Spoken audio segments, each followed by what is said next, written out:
ఐదు సంవత్సరాలకు ఒక్కసారి ఎన్నికలు వస్తాయండి.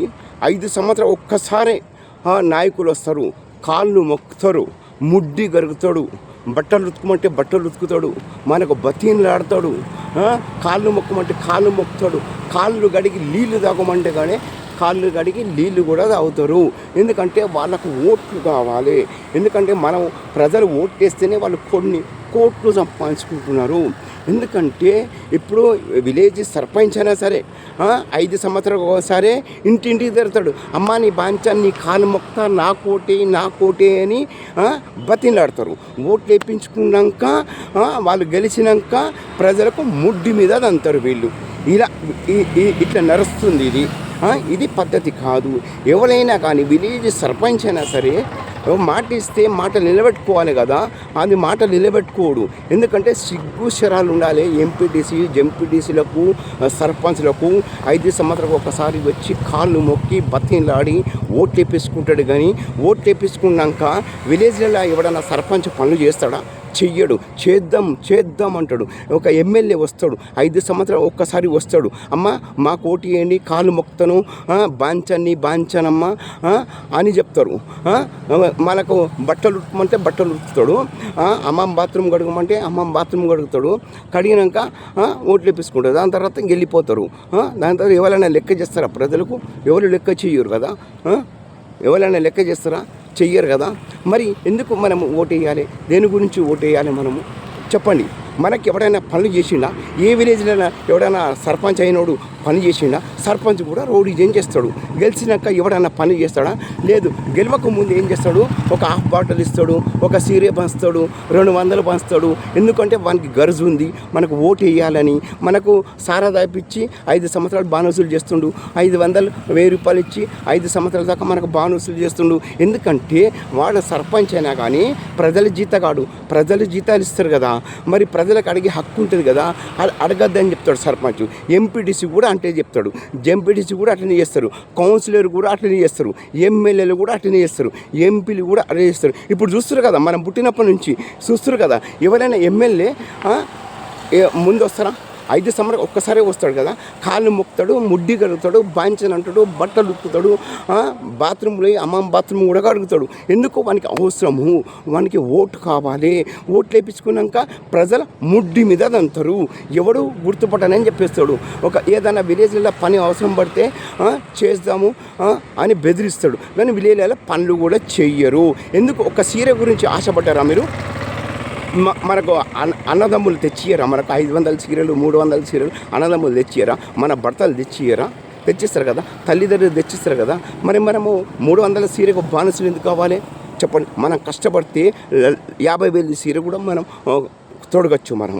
మరి వీళ్ళ ఇంద్రమ్మ చీరకు ఆశపడ్డారా మీరు? ఎందుకు ఆశపడ్డారు? నా తెలంగాణ అక్క చెల్లెలకని అడుగుతున్నావు. వాడు 500 ఇస్తే 500 ఎన్ని రోజులు తింటాం మనం? మనకు 5 సంవత్సరాల దాకా బానిసలు చేస్తున్నారు వాళ్ళు. అందుకే బానిసలు కావద్దు. మనం ఎన్ని కాలాలు మనం ఈ బానిసలు బతకాలి చెప్పండి? మనకు హక్కు లేదా? మనకు అధికారం లేదా? ఉంది కదా. మన హక్కు మన అధికారం మనకు పూర్తిగా ఉంది. మనమే అనుకునేది సాగించగలుగుతాము. అందుకే నీతి నిజాయితీగా ఉన్న వానికే మనం ఓటేసి గెలిపించుకోవాలి. ఎందుకంటే మనకు ఒక పేదవాడే మనకు అండగా ఉంటాడు. పేదరికమైంది వానికి బాగా తెలుసు. అందుకే ఏమి లేని వాళ్ళకు ఎవడైతే నిలబడతాడో పేదవాడు, వానికి ఓటేసి గెలిపించుకోండి. నాయకులకు ఓటేసి గెలిపించుకొని మనం ఇంకా బాధలు తీసుకురావద్దు. మన బాధలు మన కష్టాలు దూరం కావాలంటే ఒక పేదవానికి మనం ఓటేసి గెలిపించుకొని మనం అనుకునేది అన్ని పనులు మనం సాగించుకోవాలి అని నేను ఇది తెలియజేస్తున్నాను. ఎందుకంటే నేను ఉన్నది చెప్తున్నాను. చాలామందికి కోపాలు వస్తున్నాయి, ఏం చేయాలని. కానీ నన్ను ఏమీ చేయలేరు. ఏం చేస్తారా భయ్ నా మీద? ఆల్రెడీగా నా మీద ఎన్నోసారి దాడులు చేశారు, అక్రమ కేసులు పెట్టారు. ఏం చేస్తారు రాబాయ్? నన్ను ఏం చేస్తారు? చేసుకోరు రాబాయ్. తీసుకుపోయి కేసు బుక్ చేస్తారా? చేసుకోండి. అరెస్ట్ చేపిస్తారా? చేపియండి. సంపించుకోండి. చాంద్ పాషా అస్సలు ఎవరికి భయపడడు, ఎవరి అయ్యకు కూడా భయపడడు, ఒక దేవునికి భయపడతాడు. ఎందుకంటే ఈ మా చాంద్ పాషా ఒక ప్రజాసేవకుడు, ప్రజా నాయకుడు అని ఒక మంచి పేరు సంపాదించుకున్నాను నేను. ఎందుకంటే ప్రజలకు 24 గంటలుండి ప్రజలు సేవలు చేసుకుంటా ప్రజలకు అండగా ఉన్నాను. చేయమని చెప్పండి, నా ఆశుడు లెక్క ఎవరికైనా ప్రజలకు సేవలు చేస్తాడేమో అని. నేను ఒక సోషల్ వెల్ఫేర్ సొసైటీ ట్రస్ట్ని కూడా, నేను ఒక ప్రెస్ రిపోర్టర్ కూడా ఉన్నాను. నేను ఒక ప్రెస్ రిపోర్టర్ కూడా చేస్తాను. ఈ ఛానల్ కాకపోతే ఆ ఛానల్లో పని చేస్తాను. ఈ ఛానల్ ఓనర్ నన్ను తీసేసినా పర్వాలేదు, వేరే ఛానల్లో కూడా పని చేస్తాను. ఎక్కడికి నేను ఒక ప్రెస్ రిపోర్టర్గా పనిచేస్తున్నాను. నేను ఒక సోషల్ వర్కర్ని కూడా. నా registration number 524 social welfare society. నేను అడ్జస్ట్ని కూడా. నేను ఎవరికి భయపడను, ఎవరికి నేను భయపడే అవసరం కూడా లేదు. నేను కష్టపడి, నేను నా భార్య కష్టపడి ఈ ప్రజలకు మేము సేవలు చేస్తున్నాము. ఇది మంచి పని చేస్తున్నాము. ఎందుకంటే చచ్చిపోయేటప్పుడు మంచి పేరు సంపాదించుకుంటాం. ఆస్తి పనికి రాదు, ఈ ఆస్తి మనకు పనికి రాదు. మనకు దాన ధర్మాలే పనికొస్తాయని నేను ఈ సోషల్ వర్కర్గా నేను పనిచేసి నా తెలంగాణలో ఉన్న ప్రజలకు రిక్వెస్ట్ చేస్తున్నాను. మనము అసలైన వ్యక్తిని ఏరుకొని ఓటేయాలి. బెదిరించే వానికి ఓటేయద్దు, రౌడీజం చేసేవానికి ఓటేయద్దు. మన సత్తా ఏంది మనం చూపించాలంటే అసలైన నాయకుని ఏరుకొని మనం అనుకునేది వాళ్ళకి గెలిపించి మనం అనుకునేది సాగించుకోవాలని చెప్తున్నాను. కానీ దయచేసి మనం బానిసలు కావద్దు, ఎవని ముంగట లొంగద్దు. మనం ఒక దేవుని ముంగట లొంగాలి. మనం ఒక బానిసులు దేవునికి కావాలి, నాయకులకు బానిసులు కావద్దు. చూస్తారు కదా, 5 సంవత్సరాలకు ఒకసారి అమ్మని బాంచా, నీ కాళ్ళు మొక్తా, దండం పెడతా, మా కోటేయండి ఎట్లా బిచ్చమడుగుతారు. మనం బిచ్చమేస్తేనే వీళ్ళు పైకి వస్తున్నారు. మనం బిచ్చమేయకపోతే వీళ్ళు ఎక్కడ పైకి వస్తారు? వీళ్ళు మన బిచ్చగాళ్ళు, వీళ్ళు మన జీతగాళ్ళు. గవర్నమెంట్ అధికార వాళ్ళు కూడా మన జీతగాళ్ళే, ప్రజల జీతగాళ్ళు. ఎమ్మెల్యే, ఎంపీలు, సర్పంచ్లు, జంపిటీసులు, కౌన్సిలర్స్లు వీళ్ళందరూ మన జీతగాళ్ళే. మనం జీతం ఇస్తేనే వీళ్ళు భార్య పిల్లలకి తినిపించుకుంటున్నారు. లేకపోతే ఎక్కడ? మనమే కదా అసలు. గవర్నమెంట్ అంటే మనమే, ప్రజలే. గవర్నమెంట్ చేసేది ప్రజలే, గవర్నమెంట్కి పడగొట్టేది కూడా ప్రజలే. అందుకే మంచి నాయకుని ఏరుకొని మంచిగా పేరు సంపాదించుకొని మన విలేజ్లలో మంచి పనులు చేయించుకోవాలి.